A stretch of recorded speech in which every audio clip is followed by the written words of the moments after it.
Yo, yo, yo. Happy day to all of you. Thank you for checking out the live stream. My name's Tim Trueheart. I'm going to be kicking it with you for the next, I don't know, for however long we do it. This is the 50th live stream of all time. Warning, the views expressed on the live stream are 100% my own. What's up, you bad father sucker muckers? Today's live stream is going to be epic. I researched for 17 hours. I studied Zen Buddhism, Taoism, polished my katana blade, drank a gallon of vitamin water. I'm ready to crush for 60 minutes in front of anybody and nobody. Best job I ever had. Remember to drop into the live chat, be part of the whole show, and here we go. How's it going? Holla! My name's Tim Trueheart. I will be your host. This is my live stream. I do this live stream Sunday through Friday at 7 p.m. East Coast. Dog, holla. You look great. You look great. So, this live stream, I'm going to be focusing on doing a Q&A. I'm going to be answering questions from inside of the chat about art, art education, if you're an art educator, comedy, and more. So that's the big topic for today. I hope you guys are all doing well. I'm doing very well. Let me put up my light, make sure my light is nice and bright for you. Okay, that's about as bright as my light's going to get. Cool. This is a lot of fun. I really appreciate the opportunity to do this live stream. It gives me joy and energy, and that is why I do it. It's one of my most favorite things to do. The live stream just gives me an opportunity to chat with y'all, to chickity chat. That's what's up. And I haven't done one since Friday, so I was so in need. I was so in need. Right now, here we go. Boom, I am dropping my Venmo right there. If you got an extra little chunk of change, feel free to drop some money in my pocket. That's my Venmo right there, so we can make it happen. If you want to do that, we can do that. It works for me. Works for me. Oh, what's up, dude? I see you in there. I see you in the live chat. Chingadiculous. How are you, sir? How are you doing? I'm doing well. I am doing very, very well myself. This is the 50th one of all time, man. I cannot believe it. I've done 50 of these live streams already, and I'm getting better day by day, step by step, day by day. I'm improving with the live stream. I know you guys are tired. I know you're tired. I know it's getting crazy out there in LA, in Minneapolis, all over the country. Things are getting wild. Things are getting wild and crazy, kids. If you know about that show, Wild and Crazy Kids. If you remember that show from Nickelodeon, I don't know how old you are, but that was a big show when I was growing up. I'm going to go ahead and I'm going to pull up a picture for you so you can get what I'm talking about. Wild. I started writing Wild at Nickelodeon, and then the Wild Thornberries comes up. Oh yeah, this is exactly what I'm talking about. You gonna find out, y'all. You gonna find out what I'm talking about when I say wild and crazy and how things are getting out there, because they are. They're getting nuts. They're getting nuts like pistachio all up out in the streets, and it's wild, dude. I can't even say. Oh, what's going on with my display? Huh? I'm not getting my. Let's try it again. Ooh, my display went crazy. Okay, I'm gonna pull up an image for you. It might take a second because I just lost my monitor. Where's my monitor go, dude? Yeah, it's weird. Oh God, I know what happened. Yeah, I unplugged my monitor earlier and I lost my image. I'm gonna have to fix that in a second. I can reconnect it. I'm pretty sure I can reconnect it for you. So, yeah, man, I can't tell you like how crazy stuff has been getting out there. Uh, things were even crazier out here. If I'm not mistaken, I'm gonna get that wild and crazy thing up there. I know that you can't see it. It disappeared. Um, my monitor disappeared in my program, so I'm going to have to pull it back up. That's what's going on right here. So if you're wondering why I haven't pulled up that awesome image for you already, that's why. It'll be there in a second. Get relaxed. It's coming. It's coming. There we go. Oh, yes. Nope. Nope. Let's do it again. Let's do it again. Nope, can't get it. Delete. Okay. All right. Well, you know what I can do? Yeah, LA's getting crazy. You said LA. Yeah, what's going on in LA? I actually texted you a little while ago about LA because I was worried about what's going on in LA. It is nuts. It's really nuts out there. What's happening? Let me know. Let me know. Like, did you have you experienced any sort of danger, anything like that? I don't want that, man. I do not want any of my friends to be dealing with any danger. Dangerous.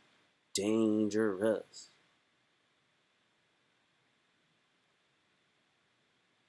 We're going to do window capture, display capture, new, display capture 2. There we go. Back on track. How do you like that? Okay, cool. Got it. All right, this is what I was trying to tell you about just a second ago. Wild and crazy kids. This is what I was saying. It's getting wild and crazy out there, yo. This is from back in the day on Nickelodeon. Oh man, I grew up on this stuff here. If you did not just notice this guy right here, look at this kid right here. I don't know if you know who this guy is. That is Omar Gooding. That is Omar Gooding, and Omar Gooding is Cuba Gooding Jr.'s brother. Cuba Gooding Jr.'s brother. Would you believe that? Believe that, son. Believe that, because that's who he is. And blowed me away. It blows me away, dog. Blows me right away. What do you do? What do you do with it? Crazy, man. You know, so crazy. It's wild. It's wild as shit. Give me this, delete, and then one more second. Sorry guys, I'm adding some stuff. My computer got dumb, dude. It got stupid, man. It got stupid. You don't even know how much different stuff you got to do to get set for this kind of stuff. Okay, and I'm going to shrink you down. I'm going to shrink you down to Chinatown. There we go, bro. Cool. Yeah, I'm back. Okay, so that's Omar Gooding Jr. Would you believe that? That's Cuba Gooding Jr.'s younger brother. If you didn't know, if you didn't already know, that's who that is right there. Okay, let's see what's happening. Oh, so this was like the best game show back in the day when I was growing up. I used to love this show so much. It was on for a little while. It was on from 90 to 92. See, so I want you to know how old I am. I am 37 years old. I'm 37 years old. So when this thing came out, I was 8, 9, 10 years old. Dude, this was the bomb, dude. I used to want to be on this show so bad. It was actually a little young. I was a little young for the show, but I did think it was really cool. I really did. Oh, man. Let's see what's going on over here. Chingadiculous, man. You trying to jump in the live? You trying to stream, dude? Are you trying to stream a little bit? Because we can do that if you'd like to. I'm totally down. I did not watch the UFC event, though. What I'm doing is I'm focusing on covering some basic stuff from the world. I'm going to answer questions about being an artist, comedian, and podcaster. Those are the kind of questions that I would like to be talking about today on this live stream. But if you'd like to jump in, feel free. I'm available for that. Let's see. So one of the biggest things that people wonder about when they think about being an artist is they think about whether or not they'll be able to actually make a living. They want to become a artist. They like the idea of it, but they don't feel compelled to do it because they're afraid that they won't be able to actually make a living. And that's a big concern for a lot of people. They're worried that they can't live a comfortable lifestyle. So that's one of the biggest problems with trying to become an artist. If you want to be an artist, you can't be so concerned with whether or not you're going to make money. It's kind of weird, right? You need to make money to survive, yes, and you need to make money to be able to buy supplies and things like that. But if you become too concerned with money, you're not going to be able to make the best art that you possibly can, because you're going to be beholden to this paycheck. And that will actually stifle your creativity more than anything. You can't let that happen. You can't allow yourself to be taken by a fear of not being able to have as much, of these of the money that you want. It won't serve you well in the long run. It's such a weird thing to deal with. So you say, hey, you know what? I want to be an artist, but I don't want to be poor. Got to get over that. You have to get over the idea that you're going to be poor. That's negative thinking. Those are the ideas that you let go of that idea. If you were to let go of the idea that you are going to struggle financially, you would be far less likely to struggle financially. You, as an artist, focus on being the best artist that you can. When you focus on being the best artist that you can, that is when you start to move into this phase. And I wouldn't say it's a phase of great abundance, but it's a phase where you will begin to make headway and traction. You'll be seen as an artist and you will be respected as an artist. That does not mean that you will be compensated for the art that you create in exactly the way that you believe you should. So let's say like recognition, right? Let's say you think you're worth X and you're getting half that. Hey, if you're working to be the best artist that you can, that is a very big possibility. But if you are worried about money along the way, you will have some obstacles to overcome, and that will always be a big worry. So the focus is on being your very best. Now, what does that mean, being your very best artist that you can be? Well, I will say this: it is not all about just making work. You can make great work, and you can be prolific at making great work. You need to also be a salesperson. You need to be able to communicate with buyers, with gallery owners, with people that you meet at parties. You'll need to be able to network. You'll need to be able to communicate your ideas on paper, through writing, in text, via online communications on your website. You'll be able to speak. You need to be able to do all of these things. And those things are not just on canvas. They're not on stage. They're not online. These things are that they're more hard skills. Actually, excuse me, they're more soft skills. But you're going to need those soft skills as well. You're going to need to do things that you don't want to do. And what I mean by that is, I'm not saying you got to do something grimy, but you can't just be the artist that doesn't talk to people that are trying to buy your work. That's not going to serve you well. You're going to need to be able to communicate, hey, this painting, you like this painting? I'm actually the artist. Let me tell you a little bit about what my message is, what I was trying to communicate with that. And when you can do that very effectively and confidently and clearly, that's when you're going to start to have some very good connections with the people that are interested in your work.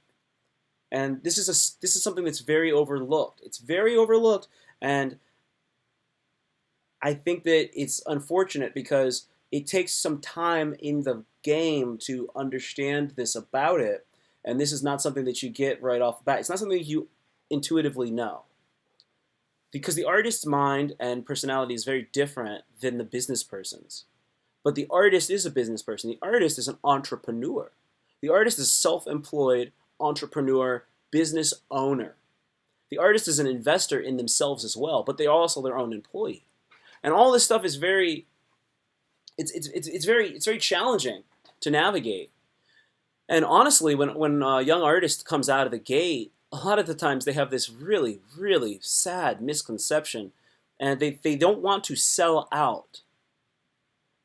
Earlier I just said that you need to not worry about money, and a lot of people worry about money, which is true.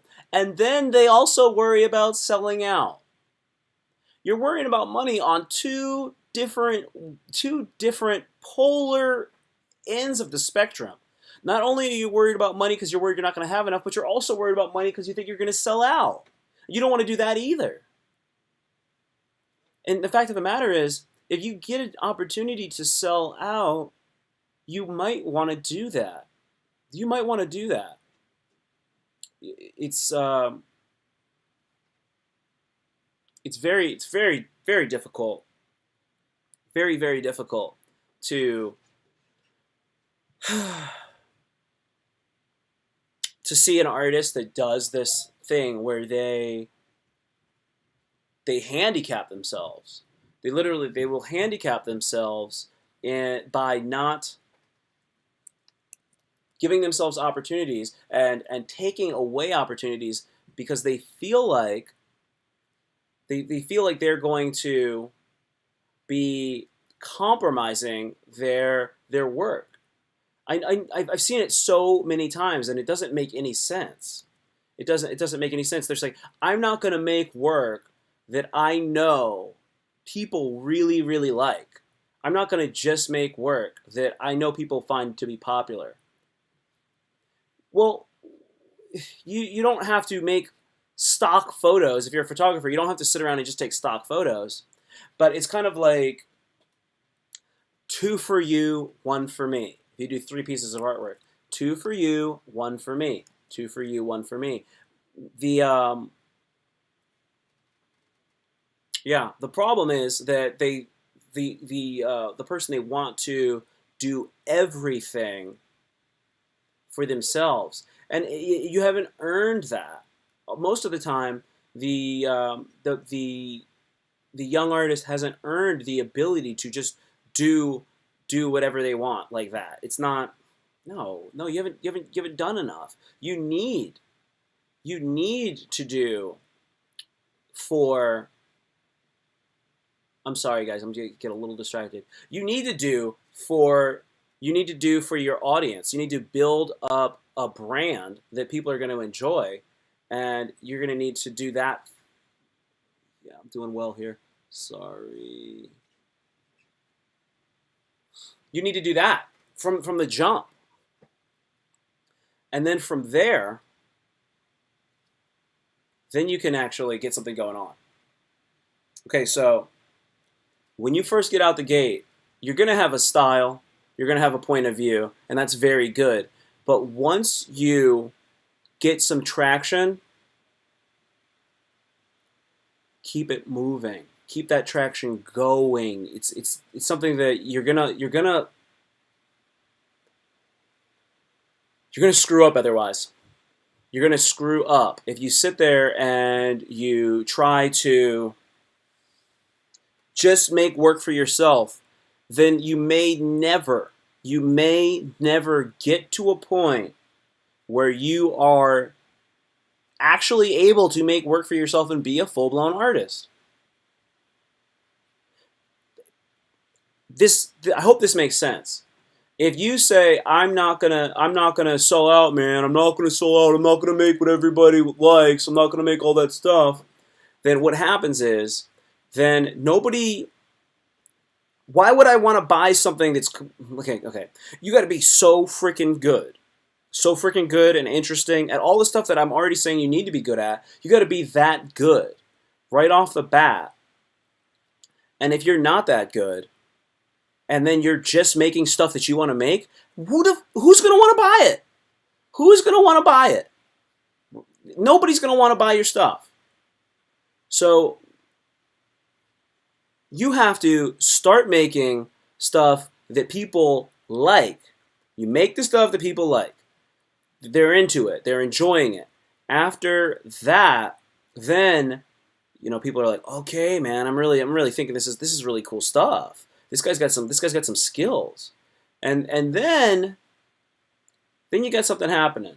I cannot get my Sorry, I got a little distracted there, guys.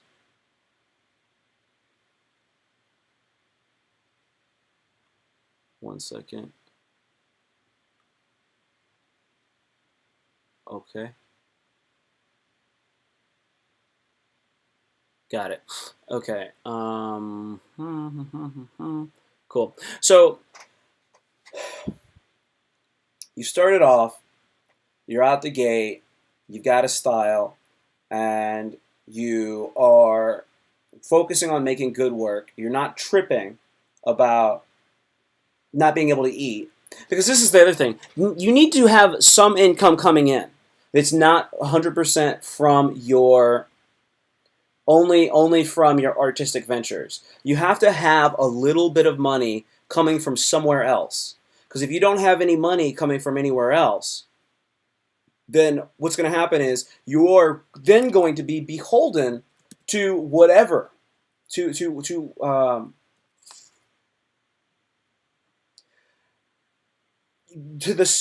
whatever's going to give you the money immediately, if that makes sense. So, like for example, if you have a gig and it's paying you like you do like maybe you're an artist, but you also you get this job and you get like $200 a week from it, and you do some sort of painting gig, right? You if you don't have if that gets you just enough to cover all of your basics, you may get stuck in this cycle where you can't grow from that. And because of that, then what's going to happen is you are unable to expand. So you can become like gig poor. If you're only making money off of all the gigs or off of all the artwork that you're doing on a regular basis, like you're just selling street art, like you got a little kiosk or something like that, and all the money that you're making is coming directly. It's coming directly from that small venture. Then what may happen to you is that because that's going to become comfortable to you. It's going to become comfortable to you, and it's going to happen in short order, and you are going to get stuck in this cycle, and you won't be able to relax and take some chances because you're kind of comfortable, and that's the biggest thing you want to watch out for is getting comfortable. If you get too comfortable, you can't grow. You need to be uncomfortable to grow. You need to be out on the edge to grow. That's the biggest thing. So that's why you need to have some other income coming in, because that can happen to you. Now this is a second stage issue. You're making some money. You're doing okay. But when you get to that spot where you're okay, you got some momentum, don't get caught there. You got to keep money coming in. And when you can keep that happening, then you can move forward and try things and be creative. And that is where you want to be. Because if you can't go out and be creative, how are you supposed to grow and grow your next series of work or your next album? If you're just I gotta just stay in this little bitty lane, you gotta stay in your lane because you have a genre, you have a style, but you need latitude in that lane. You need latitude. You're not a train on train tracks. You're more of a car in a lane on a highway. That's what it's more like. It's more like that. It can be more like a plane or a boat even, but the car analogy is fine. The car analogy works well. So that's something that I think that you really need to take into consideration. It's a very big point. That's the biggest thing. That's one of the biggest things because I've been in that situation too. I've been in that situation where I could not get traction because I could not take big steps, and I really needed to take big steps in order to make the moves I wanted to make. If we can't make your moves, you can't do that. So make sure that you got some money set up for yourself, so that you can actually. So just a little bit extra, I want to try to use a different type of paint. I want to try to get a different type of medium, just to incorporate this in there. I want to take some chances. I want to add some value to my work. If you can't do that, then you're going to be in trouble. and you will get stuck. You do not want that. Okay, so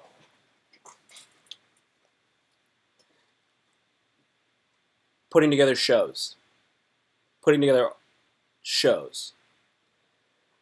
Now, right now I've been talking specifically about visual art. So where do you do your show? You're going to want to do your show where people go to see art. So people go to the public library to see art. There's definitely art happening out there in the public library and whatnot. But that doesn't necessarily mean that's the place for you to do your art show. You may need to do your art show somewhere a little bit more respected. You want to do your art show in a gallery. You want to do your art show in a art studio, in a art center. And this is where those relationships come in. This is where you need to have connections. That's where that comes in.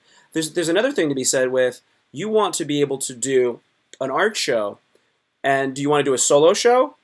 Because you might not want to do a solo show. You might want to do a show where when you do it, you are working with a bunch of other people, and you're in a group show. Because shining in a group show is very valuable. I am looking for, there we go. What's up, Killa? How you doing? Hey, how's it going, man? It's going well. I'm setting up the screen right here. So doing a group show is a big deal, because when you do a group show, if you can shine in a group show setting, you're going to be in a position where comparatively the other audience is going to be able to see you, and they'll see, wow, this person can really hold their own amongst their peers. So that's the thing. A lot of times, a weaker artist will preferentially put themselves in shows where they do solo exhibition, so as to not have their work beside another artist. When you go to a group show, and then you stand out in a group show, now you've actually raised yourself above. And this is a competitive thing, but don't think that competition does not exist in the world of art. Not for 1 second. Not for 1 second. Okay, so ladies and gentlemen, I have an artist right here for you that we're gonna have an opportunity to kick it with and get some insight and POV point of view from. This is Jacob Rosales. He's a stand-up comedian. He lives out in Los Angeles, California, and he's been doing stand-up comedy for a number of years, several or more. He's been out in LA for almost a year. I think it'll be a year in June. And just to tell you a little bit about what it is to actually be an artist, whether you're a visual artist or a performing artist, a writer, a dancer, you need to do your work. You need to do your work. You need to be focused. So this artist, this comedian, was, before he even left, he established himself in one city, in Washington, D.C., and he started, and he would perform regularly. What I mean by this is, some people will get up and they'll do 1 set a week, 2 sets a week. No, a more advanced comedian is getting up multiple times a night. This guy was getting up a lot. There's pretty much nobody getting up as much as him. So he's putting his time in. And then when he felt like he was prepared, he made proper transitions before he left. He didn't just go to New York City with $15 in his pocket, like you hear these stories, and then they go, you know how 90% of those stories turn out when you hear those stories? They turn out where people have addictions. They have drug addictions at the end of those stories. I'm not trying to be funny. It's freaking true. They're like, I started doing, they did some things they didn't like. But when people prepare themselves, they have better success. And what do you want to do if you're trying to be an artist? Well, let's be successful if we're going to do it. Let's try it for real. So without further ado, this is my friend and yours. This is Jacob Rosales. What's going on, Killa? You're in the screen now. Hey, I'm doing well, man. Nice to have you. It's interesting times. So I know. I actually had called you a couple days ago before we did the last few live streams, and I was worried because I saw a group of people attacking a police car, and they had thrown like a brick through the back windshield of the car. The car started speeding away. There was a protester. I'm going to use the word protester and rioter interchangeably, but I'll Yeah. probably be better with protester. So they jumped on the hood of the car. They were driving. I don't know if you saw the video, and then they fell off the hood of the car, the police car. Hmm. I saw that. That was near the highway, and I was just like, so then I was like, dude, I got to call. What's going on out there? I want to hear it from your mouth. Oh man. Well, I'll just give you a brief synopsis because I know we want to talk about art and stuff and all that good stuff. But one of my good friends who has a clothing store in West Hollywood in the Fairfax district, Oh, snap. Melrose Avenue, that got looted yesterday. So earlier today, I went over there and helped clean up. Luckily, it didn't get burnt down or anything. But it's kind of like and like in the back, he has an open mic room. Really? Like he's a clothing store. He sells like clothes and other stuff. I don't know. You know Dante Chang, right? I do. Yeah. Yeah, that's his place. Really? Yeah. Luckily, it didn't get burnt. There was no graffiti tagging, but I mean, they pretty much took everything. You know, he sold like a lot of clothes, a lot of just random like just a lot of stuff. Kind of more on a retro type stuff, but yeah. So that kind of sucked, and that whole area on Melrose is just ransacked. Damn it. It's pretty bad, man. I remember being down there. I had a girlfriend that lived out in L.A. for a few years, and I used to fly out there and visit her all the time. I used to. She worked in Beverly Hills, so I would just spend like all day in Beverly Hills till she had to get till I pick her up from work. So I remember being down in some of that Fairfax neighborhood and some of those other neighborhoods nearby. Yeah, man, it's pretty rough there. Today, yesterday, city of LA, 8 p.m. curfew. I just as I was getting on, I just got the text alert on my phone saying, "Hey, 8 p.m. curfew in LA." In Santa Monica, they're having protests. I thought this is very pleasant. This is very quaint. I guess the surfers decided to do a paddle out protest for George Floyd. Really, yeah. What does that entail? I guess all the white people that like to surf, they get on the surfboards and they paddle out. They probably say "mahalo, bitches." Do no bad days, something like that. Sure. I don't. Maybe. I mean, some of these people are probably like stand-up paddlers, so maybe they get in a knee. Take a knee. I don't know. But they had protests in Santa Monica. Santa Monica decided to say, "I gotta get my." I'm trying to figure out, get my head straight on this. I had somebody watch one of the episodes that we did a few days ago, and they loved it. By the way. Oh, cool! Excellent. Yeah, that's good. So that's good to hear. So the So, anyways, Santa Monica, they're having looting right now as we speak in Santa Monica. So it's very. I mean, they're hitting up like all the whiter areas of Los Angeles. Yesterday was kind of like going through West Hollywood. It kind of sucked going through Melrose, a lot of mom and pop places. I guess they went through Beverly Hills and just fucking trashed the place yesterday. So today it's Santa Monica. We'll see if they make it up to Malibu. That would be interesting. If they make it out there, it's like, how are you going to get back? Yeah, exactly. Like you're going to march out there and then march back with a flat screen under your arm? Like, what are you going to do? Yeah, so it's just been... Do you think...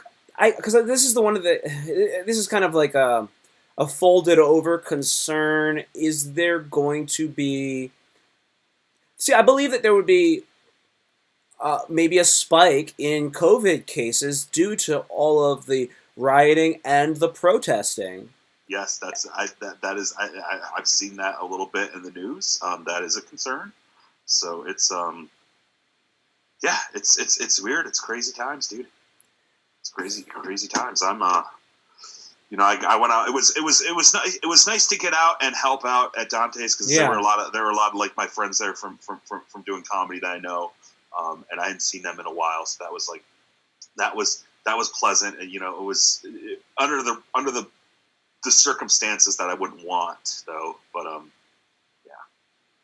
Gosh, have you seen the movie Gangs of New York? Oh yeah.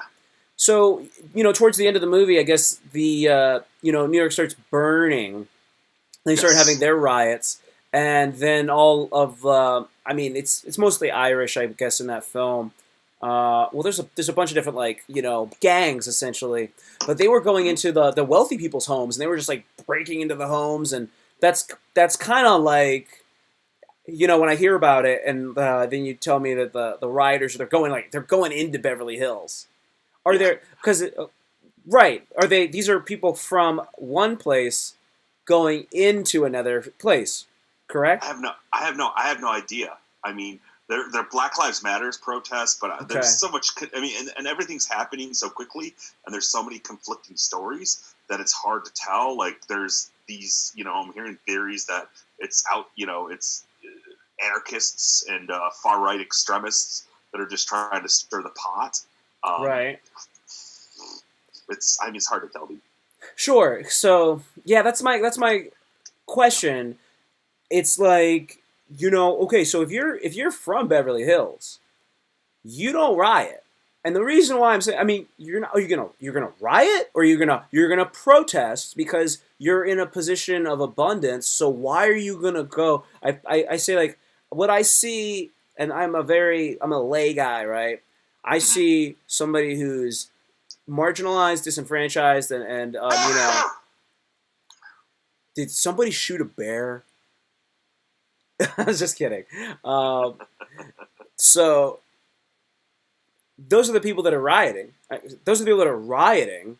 I would imagine, but I know that there's got to be some God damn it. It's so hard to tell. This is, I mean, It's like this looting, is rioting, protesting. everything is so it's just so it's so heated, Hmm. um, and yeah, I mean, I got friends that are going out there and going to this stuff, and I'm just like, dude, please, like, just be safe, man. Um, because it's like and I'm seeing a lot of my friends that are younger and white. I think they have, I call it the naivete of whiteness, That's funny. where they're kind of like, they have this idea that if I go, my privilege will protect black bodies. And it's like, dude, Interesting. you're going to a protest for Black Lives Matter. It's very heated. We've got a global pandemic. The cops, and I think the cops are probably, I bet you, chances are, I'm not a fan of the cops, but if I were in their shoes, I'd be like, dude, I don't want these people even close to me. I don't want to have to touch them. I'm just gonna fucking blast away with these non-lethal rounds.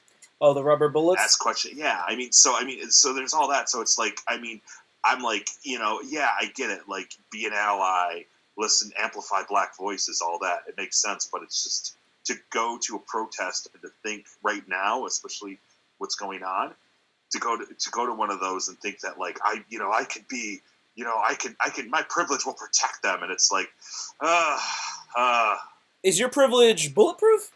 yeah, Is it Billy Club proof? exactly. Yeah, it's like, does your Baton proof? white privilege help you? Does that shield fucking pepper spray and tear gas? Um, so yeah, and I mean, I saw this thing on Facebook. Someone posted, it was a protest. It was either in Seattle or Portland, and this person took a picture of their child. I guess they decided it was a smart idea to take their 8-year-old daughter to the protest. Like, she got pepper sprayed. And it's like, yeah, these aren't. You take your kids to the pink pussy hat marches in Washington D.C. But right now, I mean, I get it. Like, some people want to go and they feel like emboldened to. But I'd be like, I wouldn't take grandma to one of these protests going on right now, especially in L.A. Yeah. What are you talking? They're saying that, like, they. I guess I'm old now because I'm saying, you want to be safe, and if you want to be safe, like, that's the overarching thing. It's like, we want to live a safe life. We want to be happy, healthy, safe, and have opportunity. And obviously, things are happening, and that's why we are feeling so threatened. But then to get up and then go and put yourself into the fire, it's like, dude, I thought you just said that you wanted to be safe. They just literally like, are you that mad? Because not God, we're already in it now.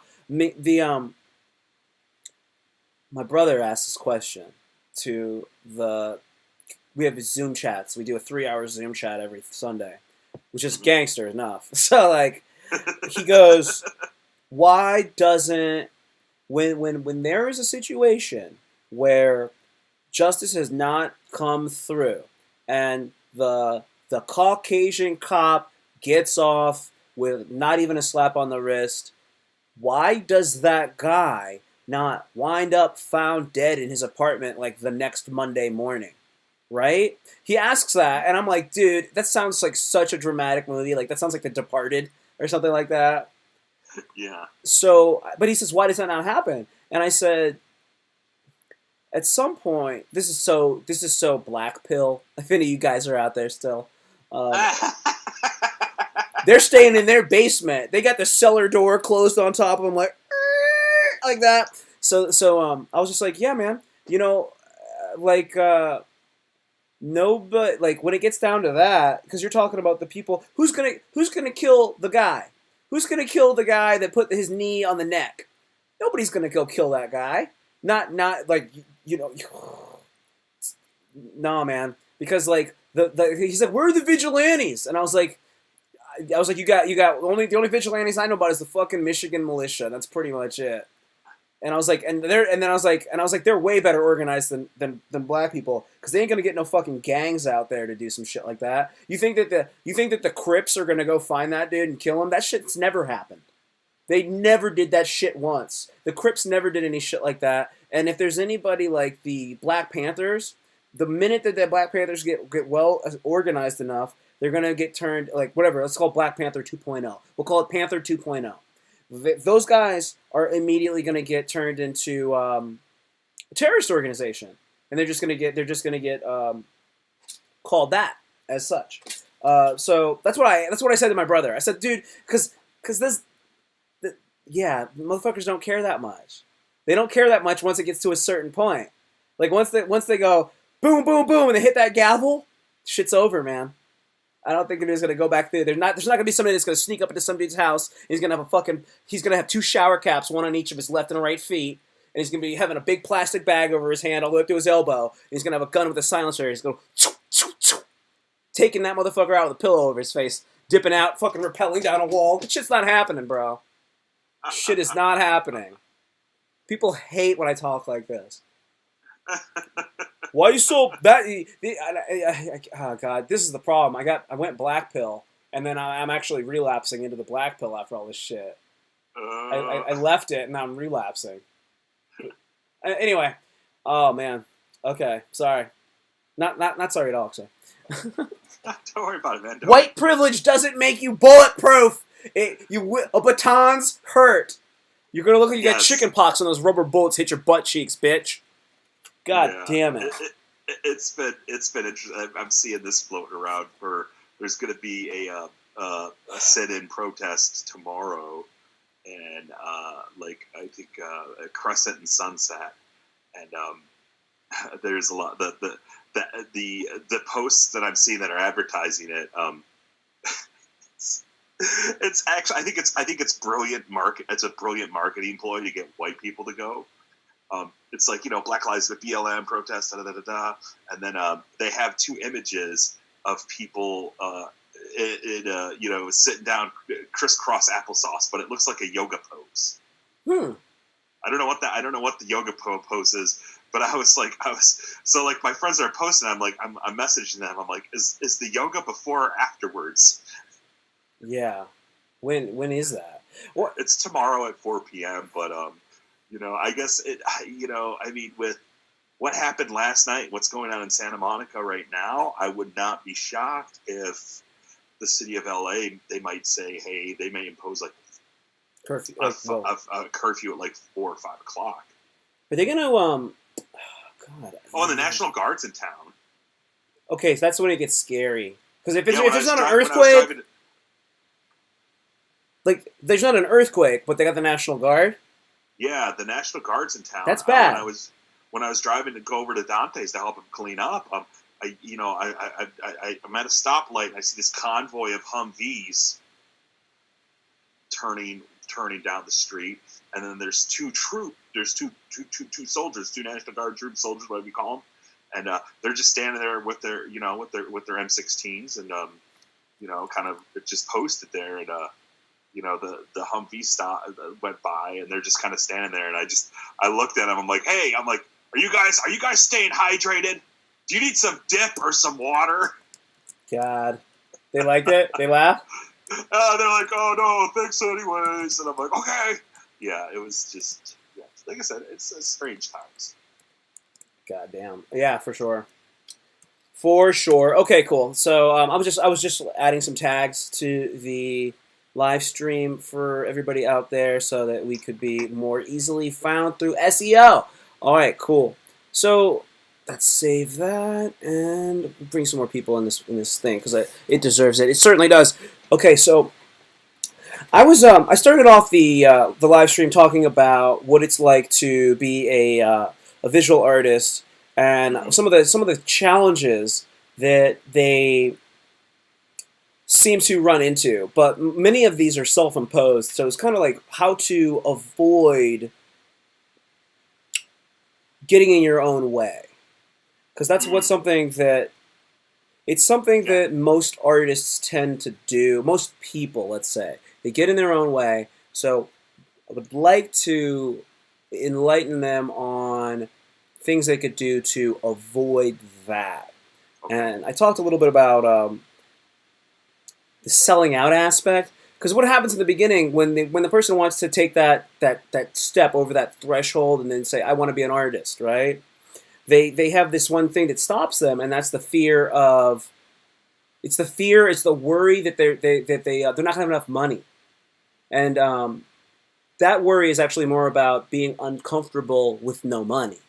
So you got to get over that. That big worry is a big issue. You got to focus on. I'm going to paraphrase, and then we'll be able to move forward. And then, so you got to stop worrying about like not having money, and focus on making the best and being the best that you can be. And that entails a lot of stuff beyond just making art. Like it's whatever, social media, networking, learning business acumen. And then from there, this is the other thing that they do.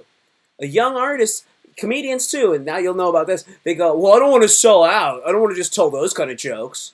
I don't want to tell jokes that everybody likes, because then I'll be like everybody else and everybody will, they'll laugh, but I want to tell jokes that are dark, because I'm dark, bro. You don't know about my, it's like when a fighter goes, you don't know about my big right hand and my heart. And I'm just like, dude. And I'm like, okay, so you're telling me the same motherfucker's going, I'm worried I'm not going to make enough money. And then they go, I'm worried I'm going to sell out. I'm like, you fucking asshole. Just fucking do the job. Just do the goddamn job. Just look at it like a job first. Anyways, so that's kind of where I was with it. Yeah, okay. I get that. Fuck that. Yeah. I mean, I see it a lot. I see, I want to tell my story. And, from a perspective of stand-up comedy, it's like, is your story even funny? Do you know how to make your story funny? Because that's, doing your job in comedy is to be funny and make people laugh and make them laugh consistently. Not just be like, I can do a tight 5, and it's just like you can do 5 minutes of bombing. I mean, everyone bombs, I get that, but it's like you got to understand the nuances of, what it is to make people laugh, stage presence, form, all that kind of crap. Yeah. Do you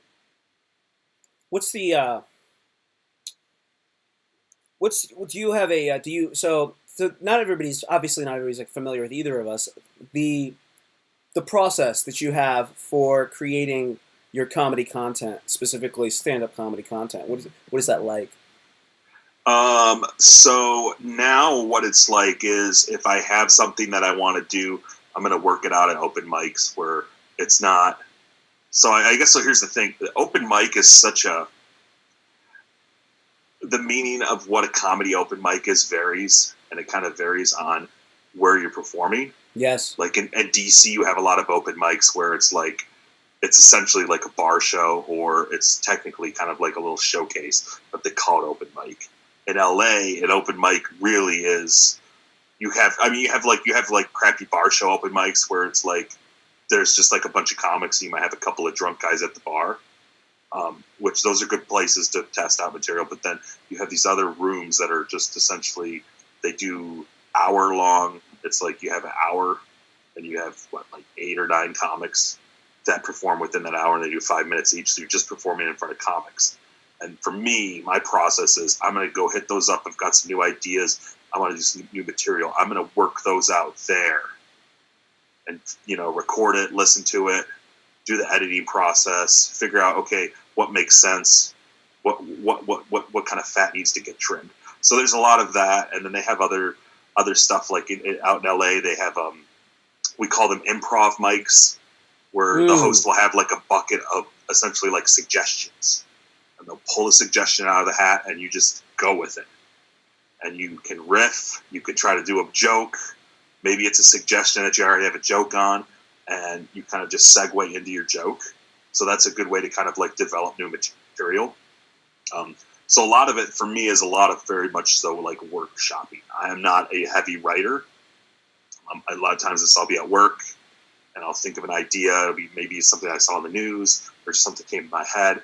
And I'll be like, okay, I have these ideas I want to work out at the mics. Go to the mics, work them out, record them, listen to them, and try to figure out what's the stuff that stays, and think about also, besides just like what I'm going to say in my joke, also think about, do I need to develop an act out for this? Mm-hmm. What type of voice am I using? Is this something where I'm changing my voice? I'll go in and out of like different voices. So it's a lot of that. Is there? Cool. Is there a thing that you said you listen to the news and then you'll get ideas from the news? Is that's one of your sources of? I guess I wouldn't say it's like, I'm not gonna say inspiration, but it's like one of the places where you get your ideas from. Like, what are some other places where it tends to come from? It could be anywhere, man. It could be from my family. Mm-hmm. I got this tweet. I'm probably going to work it out. I got some Zoom shows coming up, but I put up this tweet the other day saying, like, I knew the racial climate was bad when my white relatives from Michigan started to send me links to anti-racist resources for white people. Wow. So it can be anything from that, just kind of like family communications, social media. You could work jokes on social media, kind of like, you're right.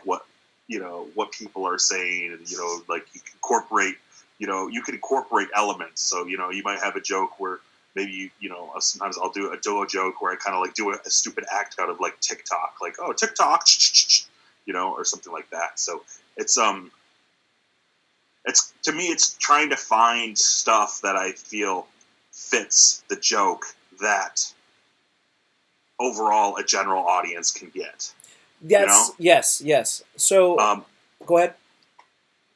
So I think there's like, I'm not a huge proponent of saying like you have to have universal comedy, because I think that there's some jokes that I do that it's not so much universal, but it's kind of like getting an idea of like what kind of, for your show, you need to understand like what kind of crowd. So if you're going to a club, it's probably going to be, especially in LA, going to a club, okay, it's going to be a little bit younger crowd going, hip and cool and all that kind of crap. So you can throw out those kind of like feelers, current, like, yeah. You'll get some older folks too, but they're, it's more like LA Hollywood type people. So they may be a little bit more quote unquote with it. Whereas, if I go to Michigan and I go to like a bowling alley show, I'm probably not going to do a bunch of material talking about millennial stuff, talking about like getting on TikTok. Yeah. I may try to do stuff that I feel is more relevant to them. I have some material where it's like I get very kind of like, I'll do just riffs and rants about 80s and 90s nostalgia. So if they're like people that are like my age in their 30s and their 40s, then I'm like, okay, they'll get this because they grew up with this shit. I can't talk about the great film, the 1985 classic Rad, in front of a room full of millennials. So they're like, what the fuck is rad? So it's just, I think it's just trying to develop as many jokes as you possibly can that hit. That's a big point. That's a big point. So that kind of it folds back into what I was saying about how the beginning comedian, and even the beginning like painter, for example, they want to do what they want to do, but really you have to meet your audience on their level, and then see what their tolerance is for your content. And luckily in stand-up comedy and comedy in general, since it's a performing art and it's happening in real time, you can adjust, because it's imagine if you were a painter or a ceramicist and you fired the clay. It's hardened. It's vitrified. It's stone-like now. And they walk into the gallery and everything's sitting on pedestals. It's all white, spotlights on everything. You can't change a thing. All you can do is bullshit with what you tell them. Well, that's it. You're stuck. So luckily, we can change things up, which is so nice. Yeah, but I mean that in and of itself is a muscle that takes a while to develop for beginners, is to have that presence of mind to be in the moment and realize this doesn't work. This is going bad. And to be able to, like, on a dime, be like, okay, I have to flip the switch. And a lot of that, it's easier to flip the switch and figure out and go to something else when you have more time in, because you've developed more material. Yeah, whereas, so you want to pivot. When you're in your first year, you probably just have a type 5. You just have 5 minutes that you can rely on, and you're not, and you may not be working out new stuff. So it's kind of like, if your first joke just fucking tanks, then you're like, fuck. And then it's also really having that experience of, like, really eating shit and doing horribly. Yes. And just being used to it and being like, okay, whatever, and moving forward. Well, that takes time. Sometimes you see some, like, I think I've talked to you about this a lot. Like, you get some very fragile egos. You see people that also, so they'll have the fragile ego, and they'll have a lack of experience, and they won't even have a good understanding of what their expectations should even be. So they'll go in there, and it's like, you weren't even doing bad. You just said all this stuff after you did this joke that went that went about as good as it should have went. No one treating you differently. You're everything is actually copacetic, but that you could see them, like, acting out, and you're like, dude, you don't even have a proper. Yeah, they don't have reasonable expectations of what they should be getting back. When you have the expectations because you've had the experience, then you can actually I don't know, I do know, you can feel more satisfied with your performances, and you don't leave there feeling like, how many times has a comedian driven home feeling like a turd when they were actually, fine. It was fine. But they don't know, and they feel shitty, and then it's all unnecessary. It's very, very common. and I think that's the importance of, like, listening to the material after taping yourself and listening to it right away. There's something it can really let you know. It can either, listening to a set after you've performed. And I'm talking about after you perform, like, in front of an audience and on a show, it can really help you to decipher where the laughs were, as well as, like, were the laughs as powerful as you thought they were in your head. Because sometimes, you're up there and especially when you're young, you get this adrenaline, and you're like, oh yeah, they're laughing, they're liking it, and maybe it wasn't as many. Maybe when you go back and listen to it, that one joke that you just fucking love, it didn't kill as well, but then another one did. There's a lot of that, but I mean, it's important, and I think that's so important. Starting off, you can't have this, I sound like shit, I don't like my voice, or if you're filming yourself. Dude, I was like that forever. Like, I was like that. So this is the so this is, like, my advice for someone who's in the situation where they get up a lot, they do everything, but they just can't listen to their material. Try Okay, first off, psychologically, this is the problem. You can't listen to your material, yet you just performed it in front of a whole room of people. Mm-hmm. So it's not like it's you just have to listen to it by yourself in your car. So it doesn't, that doesn't make sense. So wrap your head around the fact that you're being irrational first. Now let's take it one more step. If that's really an issue for you, videotape it. If Yeah, you and maybe watch yourself. Maybe watching yourself is what you can do, because maybe you fancy yourself to be quite a handsome gal. quite a looker. Yeah, like myself, I'm a fat fuck. So like sometimes, and I have to get over that. Like, oh, I look like a fucking fat pig on stage, and it's like, whatever, dude. Work on that, exercise, all that kind of crap. But watch your film. And just you got. And I'm a proponent of watch it. Watch it when it's fresh. Watch it. Right. When I was living in DC, I would go because I had that shitty pickup truck, and what I would do in the wintertime, I always had this thing. I just would get used to. Okay, I just got done at such and such place. I'm driving to the next venue or something. I've got to let my truck run and warm it up. I'm going to let it warm up for 5 minutes, and during that 5 minutes, I'm listening to my set. It's smart. It's effective. It's the right thing to do. It's pragmatic. And once you just get used to doing it, it just kind of becomes it becomes second nature. Yeah, and it's not a big thing. Yeah, you're just like, listen. Your heart will be like, and I know this, and I have to acknowledge the emotions of the comics who could hear this. That I know that your heart is beating, and you feel like another person is watching it. You cannot be hurt by that now. It will not hurt anymore. It could not hurt any more than it did when you were on stage, however that went. So just stop it. And when I said that looking at yourself might work because you don't have to see yourself. So then there's like more visual, there's more, it's like this, like when you masturbate, it's so much easier to come easy than sometimes when you are having sex with someone, because when you're having sex with somebody, there's a lot more other things happening than just your eyes and your hand on your dick. You're like, you've got one hand here, one hand there, you have some part of their body touching here, you got the sheets, you got a lot of other things happening. So when you watch it... you got a fist in your ass, I totally get that. So when you watch it, you can see yourself, and you hear yourself, and then you see the whole environment, so it's like easier to take in the content. So maybe that's another reason why. Okay, so maybe that analogy doesn't work for y'all. You're like, dude, man, I can last forever, bro. They call me Cal Ripken in there, bro. Not Junior, because I'm big, bro. So whatever. Gosh, that was okay. So that's writing. Yeah. The other one is setting up the joke. Sometimes you have funny ideas, and you don't take the time to actually set the joke up right for the audience.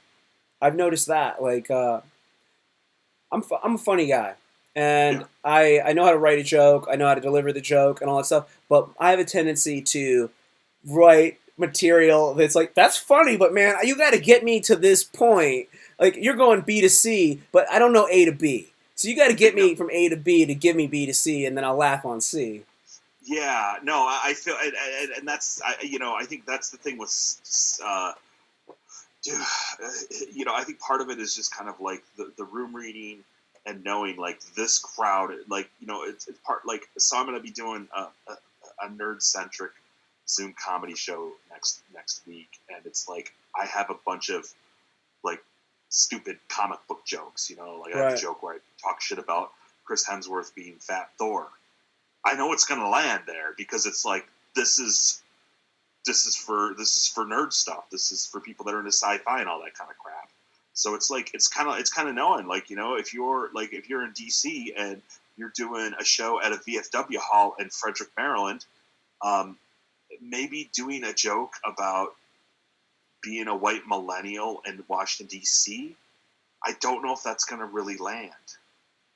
Or so it's kind of like getting an idea for that. So that's part of the setup. And then it's like if you're like, well, they're not going to understand this, and you're talking, you're trying to take them from A to D, but they have to go B and C as well, and you have to really think, and you have to ask yourself, do I want to spend the time on my set to educate these people about this topic so they can actually get the joke. And if you do, I think that's okay if you do, but you have to realize it's investment. I'm trying to make them laugh, so do it in a way where it's always funny, where it helps the funny. And that's, that's an art form in itself. Because it's like, I've seen people where they oh, you don't know this? Okay. And then they spend like a minute and a half of their 5-minute set explaining something that's like, it's like a TED Talk and it's not funny. And it just, and then it's like, and then when they get to the punchline after they've educated them, it's just like a lukewarm response. Right. So it's like you used up like almost 2 minutes of your 5-minute set, almost half of your 5-minute set on a joke that really didn't produce any good laughable results. What do you think about the likability of a comedian and the importance of that? Like establishing a really warm connection with them. I mean, with the audience. I think it helps. I don't know, like myself. I don't know if I'm likable. I think you're a teddy bear. Well, yeah. But I think it all depends. Like, I mean, sometimes I'll just talk fucking shit and just say some wild, fucked up shit, and it's like, so yeah, I think likability and charisma is important. But I think if you're just into dark stuff and you're not, and you're just like fucking. You're just like, fuck the world and fuck this shit. And you just want to talk about dark stuff. It can work. You just have to figure out how to make it work. I see like out here in LA, I see comics where it's like, they say some repugnant, fucked up stuff, but they get laughs because they stick with it and they're like, I think I think some of them realize, like, if I just stick with it, if I have 10 minutes, I just stick with it. I start off with some dark, weird, fucked up rape jokes, I'm going to get some groans. But if I just maintain that path and just keep going, I'm consistent with this fucked up stuff, it'll be funny because it's just like, this guy doesn't give up. This is my act. Like, this is what this is going to be like. This is this comedy. So, I mean, like, would I recommend that? No, but I think, some people, that's just their style of comedy. But I think to be able to do that, you have to be at a level that's definitely not a beginner. So I think there is a lot of importance to being likable. Yeah. And I think there's a difference between saying fucked up things and saying edgy jokes and dark humor and blue stuff. Right. That's different from just being a fucking dickhead to the audience. Yes. Do you remember? You guys are fucking stupid. God, it's like, okay, yeah, that's really going to help you get laughs. Fucking shit. Do you remember a comic named Brian Jett? Did you ever meet him? No. Okay, so this is a guy who he has actually. I'd love to tell this story. This is going to be a fun story. So he was doing comedy at this place where I used to host a mic. I hosted a mic. I've hosted multiple mics, but this was the one that I ran for 2 years, and it was called Summers. And there was another night of the week, so it was 2 nights a week. On Friday I ran it, on Thursday I ran it, Friday another guy ran it. I can't even remember. It's good that I can't completely remember in a way. That's growth, right? So then, so this guy comes in, and he goes up late. He's coming in, like, this is like the second week he's been there. He's got a crutch.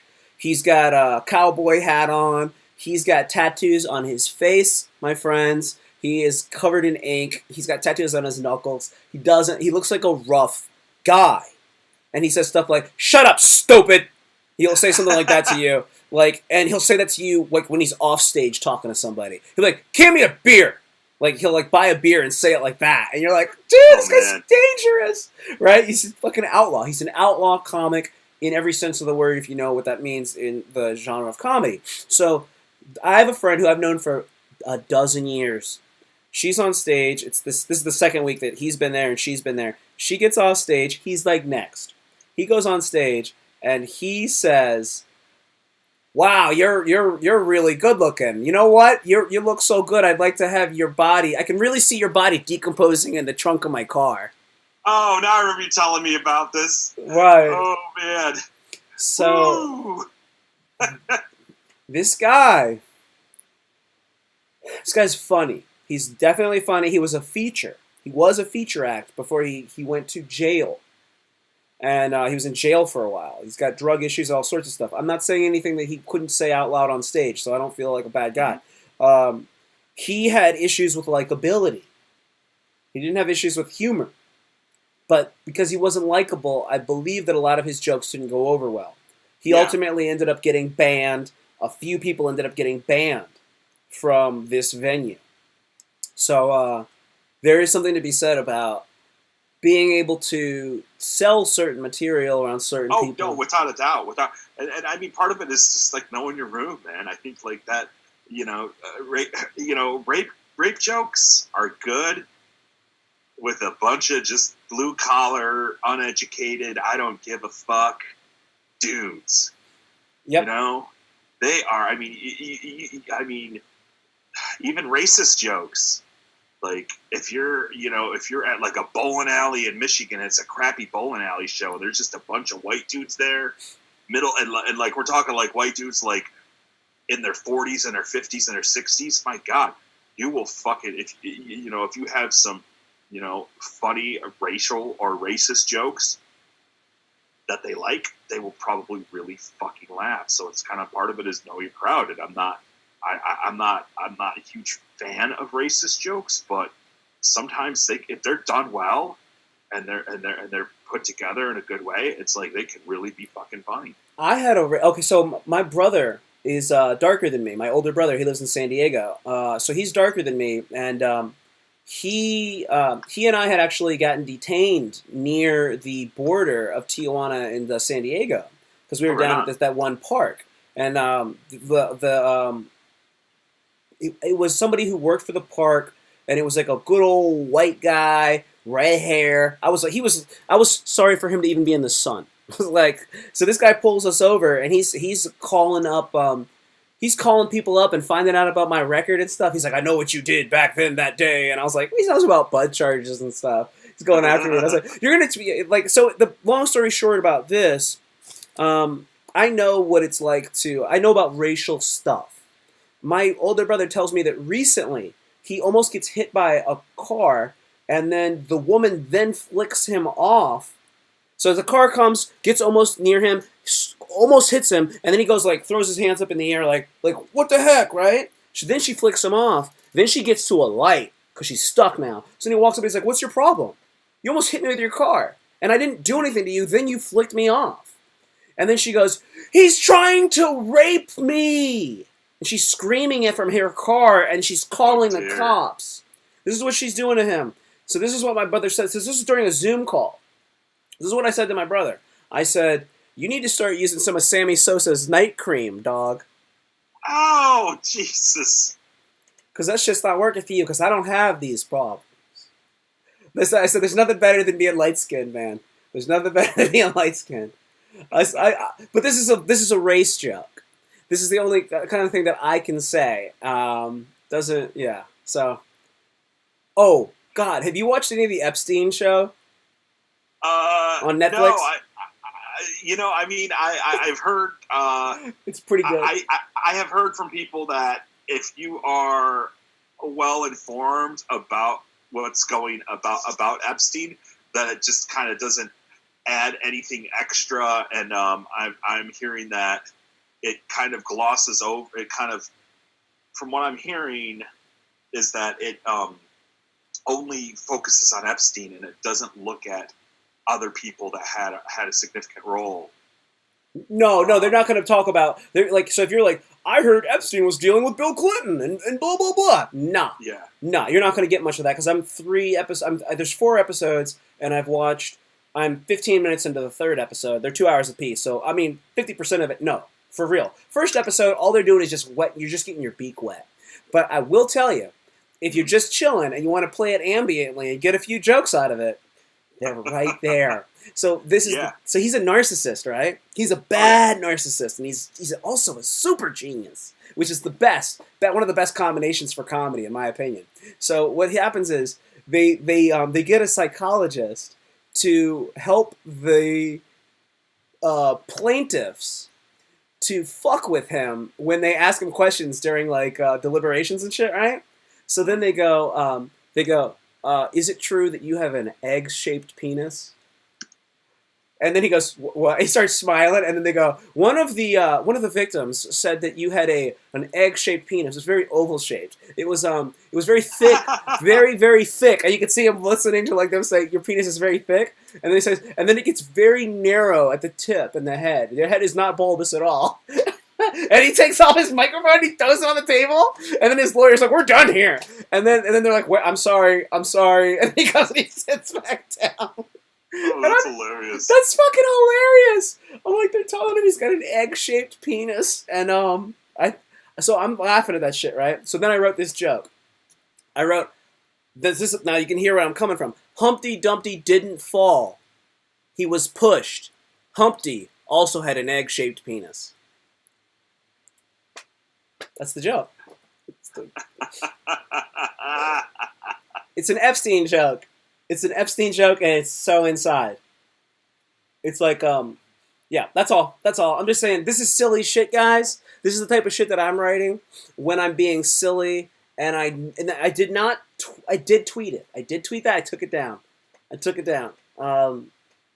But because Humpty's an egg, so why would he not have an egg-shaped penis? Humpty Dumpty. And then they said Epstein didn't kill himself. Epstein was, you know what I'm saying? So that's where I got that joke. That's what I wrote. But it takes a lot of explanation. So see, that's not the kind of thing you might want to do, guys and gals. Might not work for you. Making fun of your brothers because they're darker skinned than you might not be your thing. If does your white privilege protect you from bullets? I don't know how that. Yeah. I think I'm gonna work around. I'm gonna work that up because it's such a. But yeah, again, I mean, and that's, I think that's the importance of doing a lot of open mics, like workshop mics, where perform, especially that riskier stuff or that stuff that's edgy or dark. Get used to performing it, because if you're gonna try to do something that's really fucked up. I mean, it's one of those things where the more time you have doing comedy, the more confident you will be. Oh wow! Okay, this is fun. Now I'm getting this message: citywide curfew, 6 p.m. to 6 a.m. So I thought it was 8. They changed it. They changed it to 6. That's yucky, man. That's yeah, man. It's pretty. It's like I said. It's pretty fucking-acious, man. It's pretty fugly. Sounds like it. Fuck that, man. Yeah, I'm gonna end this at 5. It's 5:15 my time. I'm 15 more minutes because I'll probably need to go and get something to eat. Get something to eat. Gotcha. No doubt. Yeah. But I think it's getting back on track here. Just stuff that. You go to the comedy store and you'll see comics that are just working new stuff and it's super fucked up or it's super edgy, but they're at a level. They have that time and grade, that time and service, right? Where it doesn't matter if it's the first time and it's a crowd, but as you're coming up, it's like, okay, you want to do something that's really, you want to do a bunch of rape jokes and stuff off the get in front of a crowd. If you've never done that joke before, I would recommend workshopping it, figuring it out, figure out what hits, and then perform it after you've kind of like molded it on an open mic set. Yeah, you really want, like, a lot of the times you have to think about what you're really trying to say, because I've talked to people. I write with people on a regular basis. Like last week I wrote with somebody. I do oftentimes write with people. And what I mean by writing with people, when I say that, is I go to somebody's house. We go to a coffee shop. We literally sit down and you got a joke, you do your joke. You got a joke, I got a joke. We go back and forth. We do that for time. So a lot of the times I've said this to somebody. I've said, okay, cool. What do you mean? What do you mean? Like, what are you really trying to say? And they're like, well, I mean, it's just like, they shouldn't do that. They should be like, They don't want to be my friend. They just don't want to be with me anymore. But they say they want to be my friend. So be like, hey, it really hurts me when you don't want to, like, you know. So just tell them I'm hurt that you would want to be my friend. I still want to be inside you. And then they go, that's way better. And I go, well, then just say how you feel. That might be the joke. You're trying to make all this. You're trying to take me on this fucking. It's like when you get into a taxi cab and they try to drive you all around town to get a higher fare. And it's like, motherfucker, just tell me what I want to know, and I might give you a bigger tip. You might get the same. You might get more. You might get more. Yeah, and I think that's important is to have some people that you can bounce ideas off their head.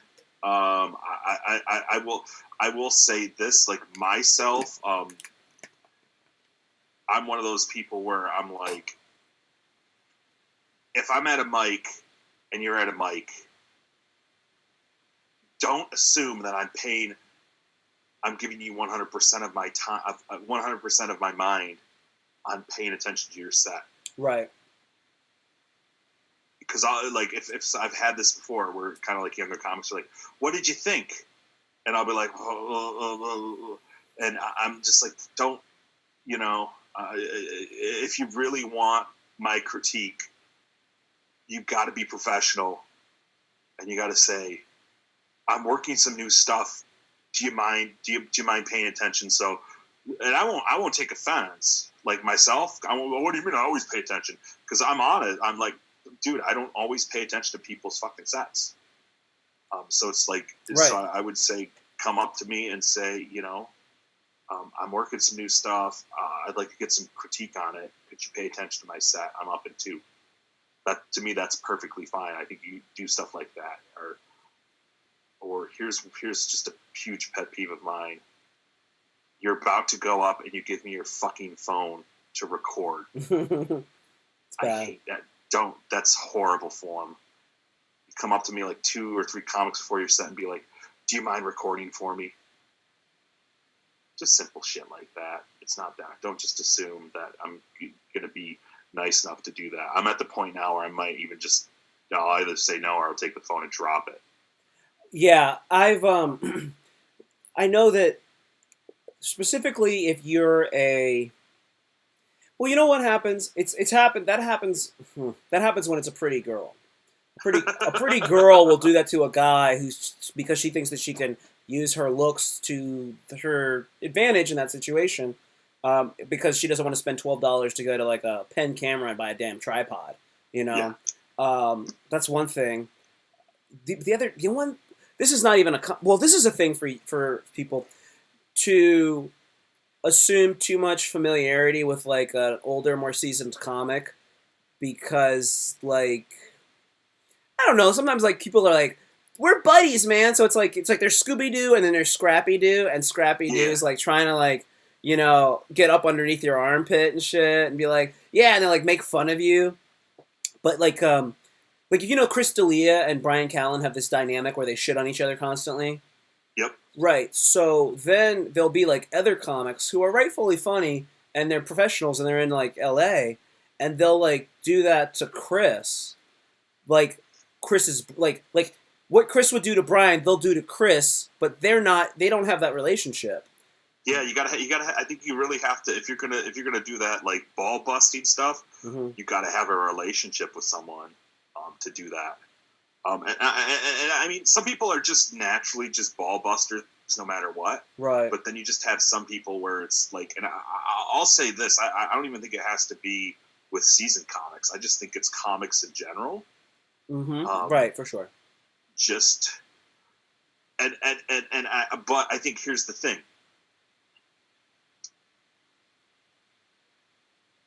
If you are working on roasts, or you're after a comic, especially you're after a comic and they just do something fucking weird or something like that, maybe it's on a show and the comic ahead of you just fucking bombs.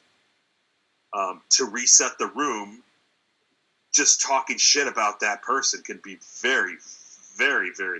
It could be a real good way if it's like someone's just bombing really bad and they're awkward or they're weird, or it's like someone that's just saying a bunch of acting like a crazy incel, and everyone can tell.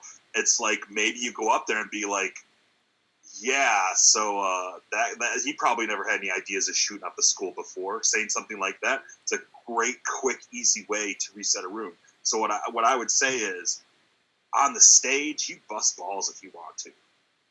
You know, that's your spot, and especially like, you know, out here in LA, what I say is like, some people like they'll go, like at the mics, a lot of the mics, it's $5. You pay for $5, and some people will be like, oh, don't mean to roast you. I hope you're okay. And I'm like, dude, you paid $5 for that, man. You fucking say whatever you want. I'm like, you know, if you want to go, you paid $5. You know, if you got a joke with the N word, you paid $5. Fuck, I really don't care. You know, and if you want to do a joke about me being a fucking fat piece of shit, I don't care.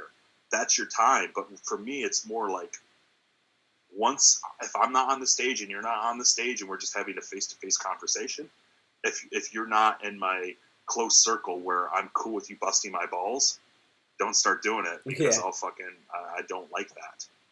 No doubt. I don't want to do that to other people. No doubt. Yeah, it's not fun. It's not fun. Oh God, it's weird when the people do it online. Like, you don't do as much on Twitter and stuff. Does that happen to you on Instagram? Because I know you do a lot on Instagram. Like, does anybody say something really kind of like a little too cheeky in the comments? Or I don't know if that happens. It's a different, because on Twitter it does. Yeah, I mean, sometimes I to be honest, I really don't care. Mm-hmm. I think on Instagram, I could care less, because I'm using that more as like, that's not me personally. I'm using Instagram more as like, you know, focusing on more creative and artistic stuff. Maybe if it was Facebook, but I really don't. I hardly post anything on Facebook. Yeah, me neither. I gave up on Facebook. You know, and like I think I'd rather have. I'd rather care less about what's going on in the digital realm than in the real world. No doubt. No doubt. It's not. It's two different things, and it's weird. And there's this weird overlap that's happening now, and it's tough to. I mean, obviously, case in point, like there's kids that are getting cyberbullied and killing each other about it. Yeah. So like, you know, there's got to be there's got to be some give and take, obviously. Without a doubt, man. Oh, dude, I know you got to bounce, so I'm not gonna. Okay, hey, this has been fun. Yeah, I would have stayed on here for another hour or so, but you know, fucking, the world is burning. The world is burning. The world's burning. LA is gonna sink into the bottom of the ocean. You know that's why you got to go to Arizona Bay. Bill Hicks. You know that album, right? No, I don't. He's got some song on one of his albums. And he always talked about this thing called Arizona Bay. Okay. Because LA's or California's gonna fall into the ocean. Bill Hicks, man. Bill Hicks is a monster. That's a contemporary of Sam Kinison, both for Houston. I'm not mistaken. Outlaws of comedy. Oh, okay. So I just want to end with this because I thought this was funny and this is relevant too. It's comedy and it's also it's also relevant to what's going on. I found this tweet earlier today. One of my friends on Facebook posted it. And I forget. I think it's Mark Hughes comic or Mark Hughes comedian. This is Twitter handle, and it's he says it's a white dude, and he says people are telling me I need to listen to more black voices, so I started following O.J. Simpson. God damn, who wrote that? That's great. I think his handle on Twitter is Mark Hughes comic or Mark Hughes comedian. But I was like, wow. I was like, that is very. Dude, I'm like, that is fucking funny. Who is that guy? Mark Hughes. I gotta follow that guy. That's hilarious. Yeah. I thought it was brilliant. That's funny as shit, dude. I had no idea. Like, I had no idea we had 5 viewers watching this shit right now. Oh, word. Dude, I had no idea. I was like, what? There's nobody in the chat, but goodness gracious, this is good. Dude, I'll tell you later. I'll tell you another time. I got in trouble on Twitter, dude. But I'll tell you later. Oh no, dude! I feel it's first Chris now me, dude. No, I'm fine. I can. Yeah. I think I followed too many people or something weird or. Some shit. I'm good to go. It's so tricky, dude. I'm good to bro. Okay. Bro Joe. All right, dude. You guys in the line. I'm gonna keep going. I'm gonna see how long I can rock this thing out. Dude, Jacob Rosales, check him out on Instagram. That's where you're gonna find the most fun stuff from my main man here. And then you got to let him know on your thing if you're doing the nerd comedy thing. That seems dope AF. Yeah. Once I get the flyers for that, I'm posting it. Please do. Oh snap. Okay, cool. All right, yo, dude. I'll check you soon, man. All right, stay woke. I will. I'll do my best. Awesome. Oh, right. Yo, killers. That was Jacob Rosales. Isn't that awesome? I had no idea that there were that many people in the live stream, man. But apparently you guys are out there. EJ Horstman. Dude, what's up, dog? What's up? How are you? Hope you're doing well. We've been talking a little bit about comedy, man. I think we went off. I had no idea that anybody was watching. So I was just like talking about whatever. I hope I didn't say anything negative to piss anybody off. If I did, I apologize for that. I do apologize. I just don't say please. Those are just some of the things. I'm answering questions in the. I'm answering questions from the viewer. If you have questions about visual art, I have a master's in interdisciplinary studies in studio art from Virginia Commonwealth University. Was an art educator for 8 years in Arlington County. I taught as well, substitute taught, and I'm the man. I learned from you. I learned it from watching you, Dad. I have a lot of information on visual arts, performing arts. I've been an improviser since 2006. I'm part of the gig economy. So, as I said before, if you are part of the gig economy in this day and age, especially now, it is very, very important for you to make sure that you have multiple income streams coming in.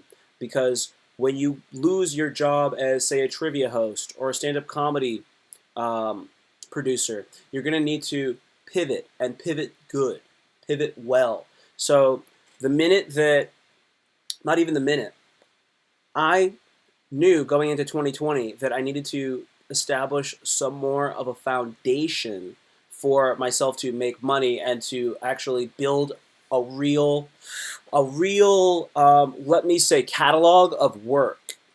Now, so what I mean by that is my goals for 2020 were to develop and build the best YouTube channel that I possibly could. Because I knew that YouTube is going to be somewhere where I can develop a large audience. That's what you want. You want to have the biggest audience that you possibly can. And I was doing stand-up comedy. I wanted to have more than one thing happening, but I wanted to make sure that the things that I was doing were going to yield me the most benefits in the long run. Now, you need to be objective about what you can do. So I say, if you have a good YouTube channel and you can build up a good following, then you can become monetized, and then that can be something where you're really developing a good brand. And it's a visual representation of what you can actually do. If you can do well with YouTube, people can develop a relationship with you. And then when they like you as a person, and then you say that you're also doing comedy, it's not unlikely that they would want to come support you when you're being your funniest. So that was my approach. And I had a goal for stand-up comedy in 2020. I said I want to do 365 sets. I wanted to do a set a day, every day for the year. Now, as far as the quarantine is concerned, I haven't been able to do that.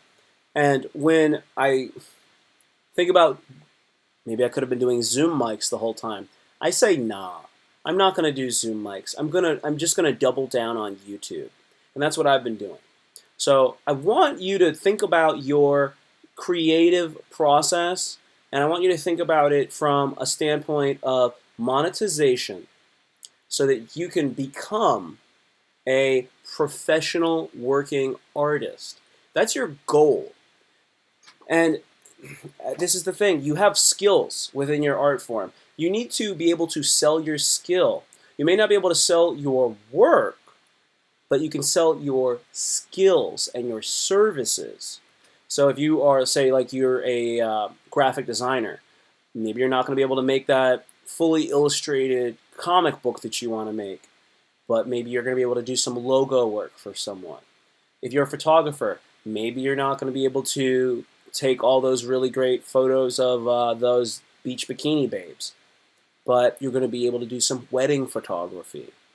These are the kind of things that you're going to need to do. You're going to do a lot of headshots for people if you're a photographer. That's the kind of stuff that you need to be aware of. You're needing to continue to be the artist that you are, but you need to be the self-employed service provider. And while you're in there, then people are going to talk to you. They're going to say, hey, what do you do? Like, what else do you do? I see you're doing this. You're a good photographer. You know what you're doing. What else do you do? Oh, well, you know, I photograph bands, and I actually do music videos. Now you got something else going on. Oh, you play an instrument? This is, oh gosh. When I was thinking about it, I think everybody is an artist. Every single person is an artist, and unfortunately, most people have not found their medium. Some people never find their medium, but I do believe everyone out there is an artist. So,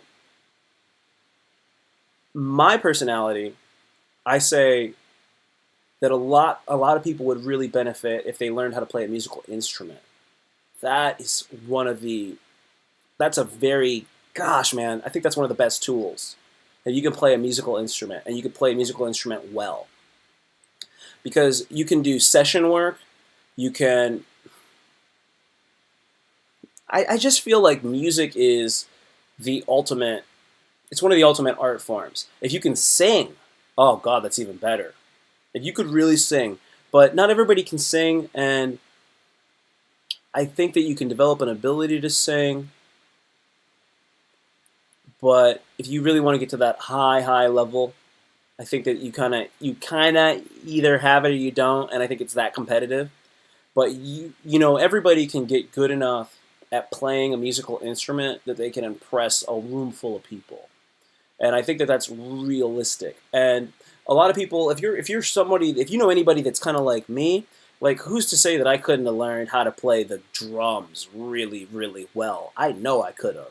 Because the playing a musical instrument has so much of there's an athleticism to a lot of instruments, and there's also like the aspect of what I mean by athleticism as well. You can be most of the skills that apply to being an athlete can be transferred over to playing a musical instrument very well, because it's like you can't sit around and do comedy for like 5 hours. You can't. You need an audience, or you need people to improvise with. You can sit down and you can write. You can certainly write, and you can also, you know, do a podcast or a live stream for a long time. But it's not like you can sit there and you can just keep practicing the piano for 5 hours. You can do that. You can put in Kobe Bryant type hours of effort into playing musical instruments and getting really good. So that's why I actually, if I was talking to a young person who was like a 6th grader, I would say, dude, learn an instrument. Even if you're 30 and you always wanted to learn how to play an instrument, do it. Do it. If you've never played an instrument and you want to play an instrument and you've always wanted to, do it. Do that. I'm not saying don't pick up a hard instrument now. You are a little old. Pick up something that you can actually operate with. Maybe get a djembe. Maybe get a simple drum or like a thumb piano, like one of those mbiras. Something super simple. Maybe just a rhythm instrument. Take one of those. I got a tambourine. Maybe you get a tambourine. Maybe you get something simple like that. I have a cajon right here, a hand cajon. Get yourself something, and incorporate that, and you can build from there. There's this other saying. Here it comes from. It's from the book Born Standing Up. It's by Steve Martin. So in the book Born Standing Up, somebody tells Steve Martin that when he makes it, he will be using every single thing he has, and it will be it's folded over onto itself. Every single thing that you've got, they're all firing at once. It's all coalesced into one thing. In the song "Almost Famous" by Eminem, there's a line in the song, and he goes, pulling out all stops. Pulling out all stops. In the song by Bone Thugs and Harmony, it's called "No Shorts, No Losses." No shorts, no losses. That's a drug dealing term, where it means that like when you're gonna pay back the guy who fronted you for like the package, then you're not giving them short money, and like nobody's stolen any packages. Like there's no losses. There's no shorts. There's no losses. So this is what happens is you get everything that you've got, and you've fully incorporated everything back into itself. That's when you're going to actually be, what Arnold Schwarzenegger would say, able to have a 100% chance. You need to get yourself into the position where you have a chance to be good. Because until you have a 100% chance, you're not even in a position to be able to be the best you can be. Does that make sense? It's like this. You wrote this joke, right? So you wrote a joke and you think it's funny, but you didn't practice it till you could say the joke correctly the way that the joke deserves to be said on stage. You go and you tell the joke, but the joke hasn't even been practiced fully yet. So the joke doesn't have a 100% chance of even being what it can be. Now, obviously, if you're just going to open mics and stuff, it doesn't have to be perfect. But you do have to get yourself to the point where it can be, like, this was the perfect performance. This is what I needed to do. Great. I love that. This is what I needed to do so that I believe that everything that I'm presenting is the best that it can be. It needs to be the best that it can be when I present it, so then I can actually look at it, and now I can truly be objective about it. But if you've got like a thing where like, oh, I did that, that's like B work, and then this is kind of shabby, get it tight. Get your stuff to where you're doing the dress rehearsal. Get to the dress rehearsal level with your stuff before you present it at the open mics. And that should be how a lot of your work is. Most of the time, God, man, I took this writing course. It was a sketch writing class. And the sketch writing instructor is a good guy. He was probably like, his name is J.C. Calcerano, if he's still around. He said that the problem with most people that write sketches is that they can't do 14 rough drafts. He said they don't have the I'm going to say chutzpah to do 14 rough drafts of one sketch before the sketch is ready to be rehearsed and then performed. 14. How many have you done on most of your stuff? How many versions of a joke have you written before that joke was the joke that the audience laughs at every time? Sometimes you write the joke and it's killer from the jump. It came right out of heaven. And then you told it and it worked every single time. Sometimes. You know what usually happens? You know how most of the best tags that you have came when you told a joke that you were really good at telling.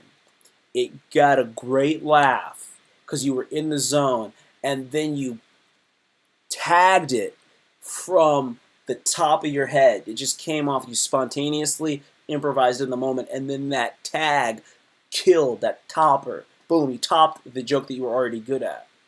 That's where a lot of people's best material comes from. But the point is that came from a joke that was already sharp. It wasn't like you just went up there and you winged it and you crushed. When did you ever get up on stage, wing it, and crush? You get up on stage. You get up on stage, and you got. Let's try this. Get up on stage with zero material. Do it. Go on stage with zero material and freestyle, and then you know what's going to happen?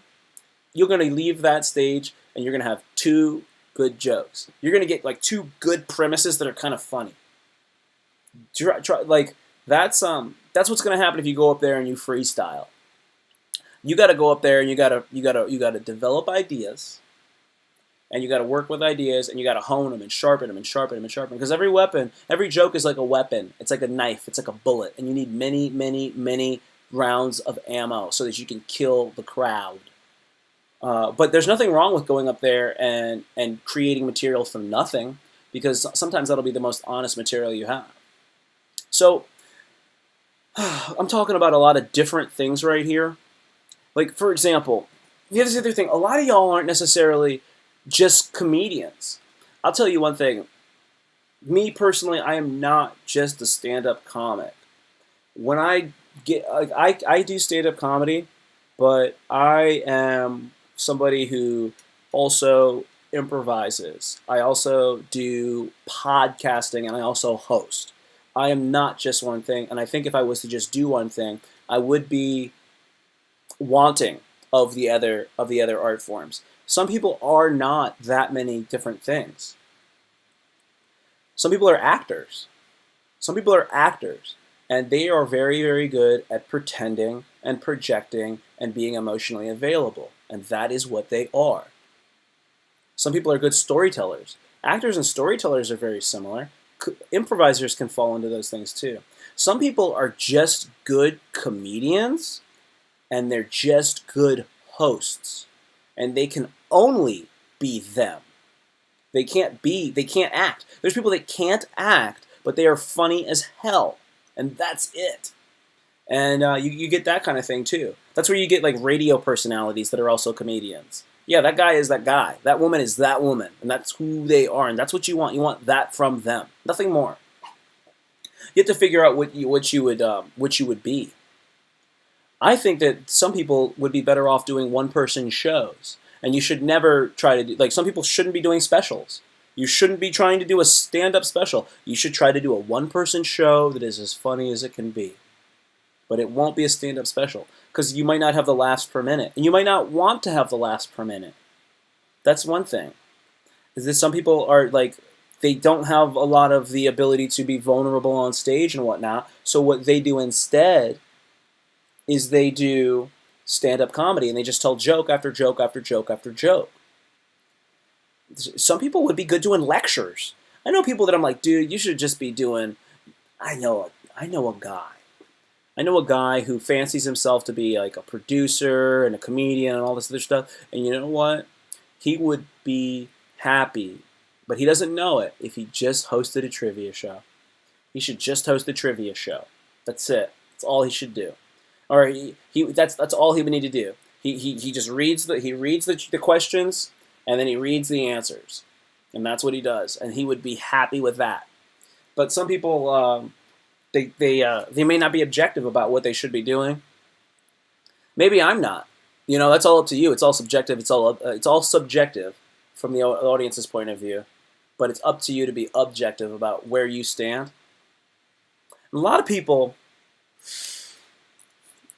You haven't worked hard enough to know what hard work really is. You should sit down. I know a guy. I had a friend, and he would get a hotel room, and he would lock himself in the hotel room on like a Friday night, and he'd get a rack of beer, and he would stay in the hotel room until like Sunday afternoon. And this is actually a practice. It's called the heroic gesture. And so he'd get a hotel room, but this is what Jackson Pollock used to do, the splatter painter guy, the drip painter. So he would lock himself in the hotel room, and he would drink, and he would just write for a whole entire weekend. And then he'd get out there and he'd have a lot of material. And that's how he would create his work. But what happens is he would work really, really, really hard, and we create this material. And because he had put in that work effort that maybe some other people that he had never done before, like the first time he did that, the first time he put in all of that work, what happened was he raised his bar. He raised his standard by going through that experience, and now he had a new precedent, a new benchmark for what hard work was. So then he could go in there and do it again and again. And many people think that they worked hard when they didn't work hard, or they could work harder. Let's say that. You could work harder. You could be more disciplined. You could be more focused. You could approach this from a more organized standpoint.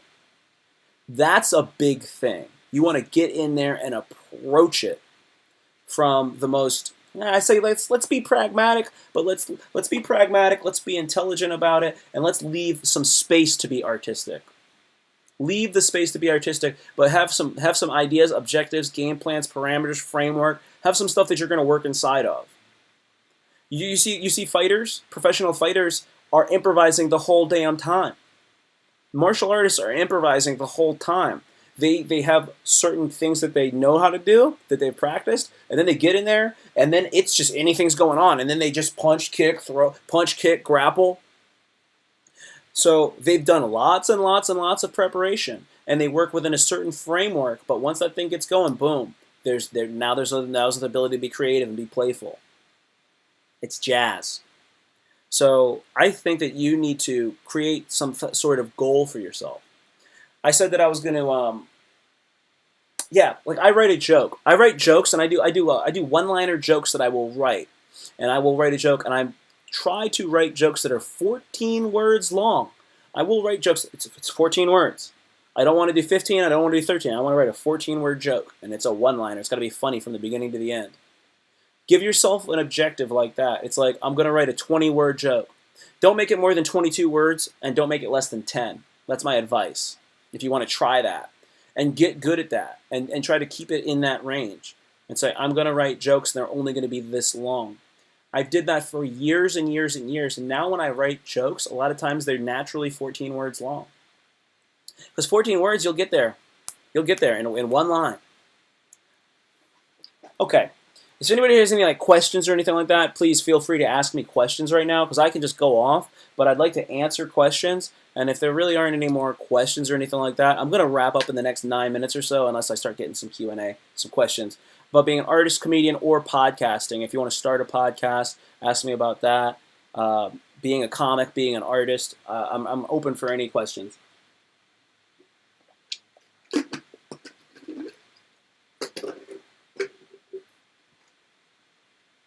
And I will go through and show you this now so you can see what this looks like. Look at my beard. I got a little beard. I think that you'll be interested in this. So while I wait for the live chat. So you guys need to write every day. I believe that you need to write every day. And I'll explain what I call writing every day. I use a program online. It's called 750 Words. Let me make sure that I can pull this up for you so you can see it. Yeah, there we go. All right. Okay, cool. So this is 750words.com, everybody. So 750 Words is a website. It's based off of... the website is based off of a book exercise from a book called The Artist's Way, and it's called Morning Pages. And what you do is you wake up every morning, and then you write stream of consciousness off the top of your head, 750 words. It's approximately 2 to 3 pages of writing. And then at the end of that, then you're done. You just got to get 750 words. So they took this idea and they went for it, and they created a website. So you wake up in the morning and then you write. And I'm just going to click in here. So this is my 750 words. If you look up here, this is the month of May. So you can see right here, there's like this, every one of these boxes is a day of the month, right? So I'm on a 7-day streak. I actually missed a day over here. I ended up only writing like 30-something words that day, unfortunately. But if you look, I wrote every single day of the month except for like less than a week ago. I thought I wrote, and I wrote other stuff, and I didn't write in my online journal. So what you do is you get in here, and you just write. You write whatever you want to write. You write stream of consciousness. You write jokes. You write what your to-do list is. You write down ideas. You can copy, paste things from other places and then edit them and make your own writing. You do that, and you do it every day. And then when you hit 750 words, like how many words do I have left? I got 630, right? So you go through and you get to the point, I'm going to do this just so I can show you what happens. Boom. So I'm going to copy paste from Wild and Crazy Kids from that wiki page. And I'm going to paste it down here just to get you guys so you can understand it. All right, boom. Okay, so see, it went from 630 to 771 words. There you go, right there. So I get here, and now I have 771 words. Well, it's only 750. That's the name of the site, right? 750. So now that I'm here, I've completed my words for the day. So watch what happens. I'm on a 7-day streak, BTW. Now I'm going to go to today's writers. I click it. It just says you've just achieved your 750. And look, this is my my badge. I have a 8-day streak. I get a penguin. Look, guys, he's wearing a bow tie. Well, isn't that nice? That makes me feel so satisfied. And now it says you've completed your words. Sorry, you've completed your words. You can write more, or you can view stats. Okay, I'm going to go to view stats. Now look in here. You can see all the different things. Tim has written 35,040 words and completed 30 days so far for this month. We are on the 31st day of May. So I'm out there and I'm getting after it, y'all. I do my work. I say I'm going to write, and I get it done. And you can see I started, the first time I ever started was September 28th, 2016. You can see that I've written over 500,000 words right here. This is 500,000 words. That's 500,000. I achieved that May 18th, 2019. So over a year ago, I had hit 500,000 words. You can see I've written for 30 days in a row. I've never written for more than 81 days in a row. I'm on an 8-day streak now. This is what it looked like today. I wrote 771. This is my, I was very distracted today. This is how many words I've written since 2016. Just in this program, so you know. 797,000 words. Most words I ever wrote in a day was 10,028. Fuck with me, yo. Fuck with me. You try to write 2,000 words in a day. Try to write 2,000. If you're really a pro, write 1,000 words a day, every day. But if you want to be a pro, if you want to be a professional comedian, you want to be a professional writer, give me 2,000 a day. One day I went stupid. I got sick. I was stupid, you guys. And I did this. It was crazy. I think I had like pieced together some stuff, and I wanted to just have one document. I think that my biggest was about 5,000. I want to be completely clear with you. This is like me piecing together multiple days. Did I mostly write comedic ideas? What I did, no. I do not write mostly comedic ideas. What I do is I have a thing where I'll go onto my Twitter page, right? And if I have a tweet and it gets less than 5 likes, I will delete it. When I delete it, I copy it, I hit delete, and then I paste it into my 750 words for the next day.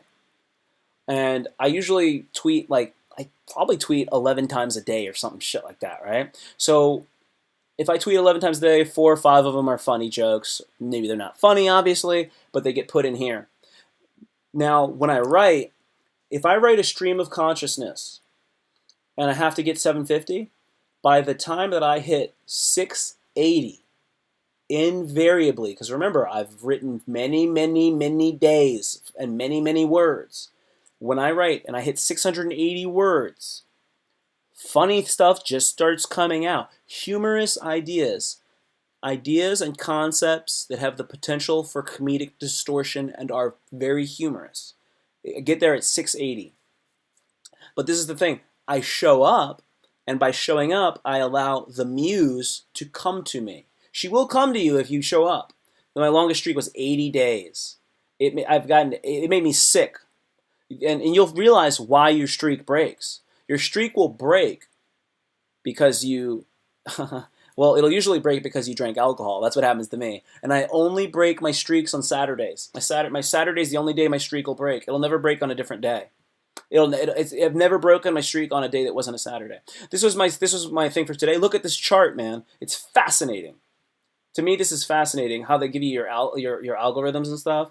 So look, they'll give you a rating: violence, sexual content, swearing. That's not uncommon for me. You're feeling mostly upset. You're feeling upset, affectionate, sad, self-expressive, self-important, happy. And then over here, it'll tell you what kind of emotions you're feeling. This is what I'm thinking about. I'm thinking about death. That didn't come from the wild and crazy kids part, by the way. It's unfortunate, but family is always the last one. I don't know why. It's always last. Family is always... Sometimes religion is up there for me. Sometimes when I'm writing really, spiritual shit. But usually it's success. It's usually success and leisure. Success, leisure, work are usually my most popular ones.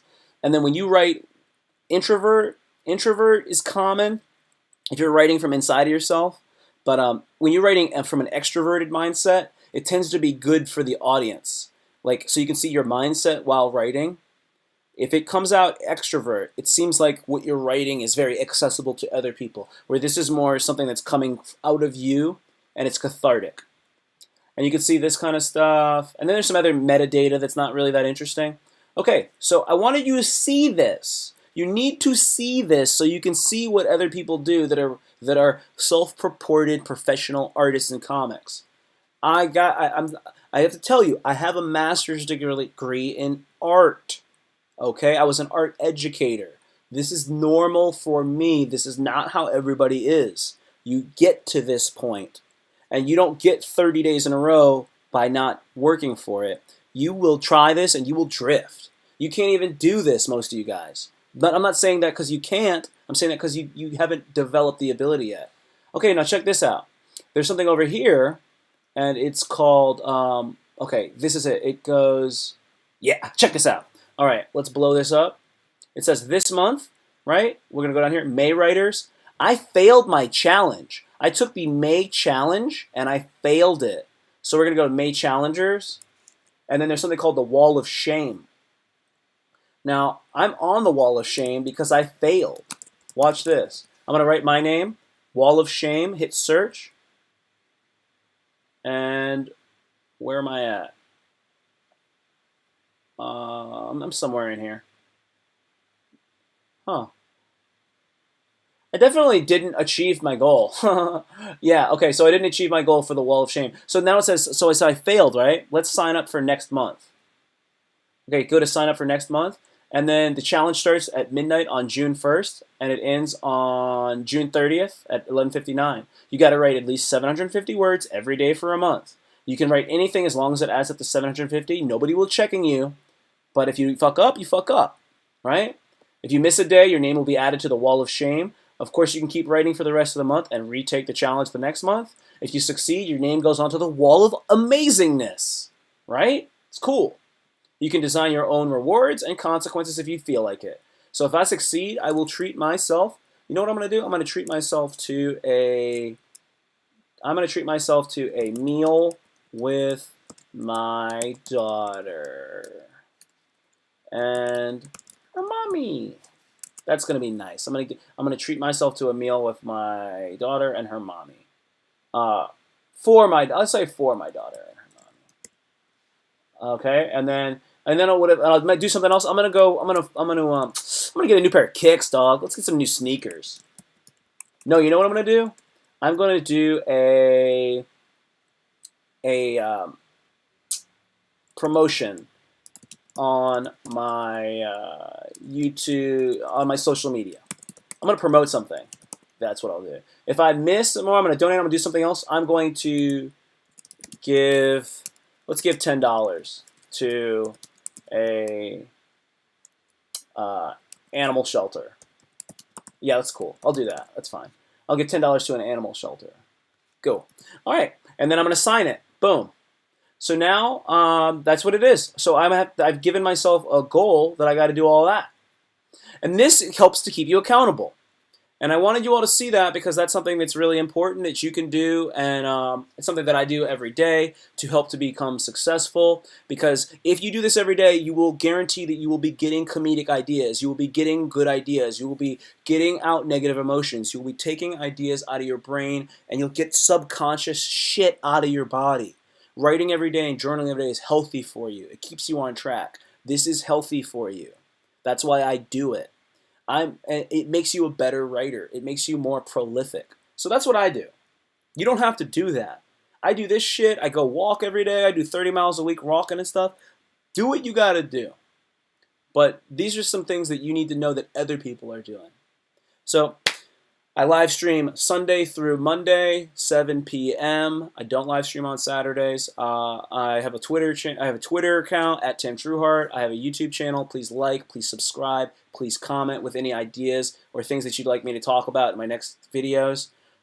This is what I do. I'm on my way to monetization and to being a professional comedian and live streaming and all that stuff. So guys, thank you so much for checking this out. I really, really appreciate you. Next time you're in here, give me more questions in the live chat. I'd appreciate that. I love the interaction. And I'll be back again tomorrow at 7 p.m. just talking smack, going over trending current events. And that's really it. You guys rock. Thank you so much, EJ Horstman, Chingadiculous, everybody out there in the concurrent viewers. Thank you for the likes. I love you. I'll see you again soon. And peace.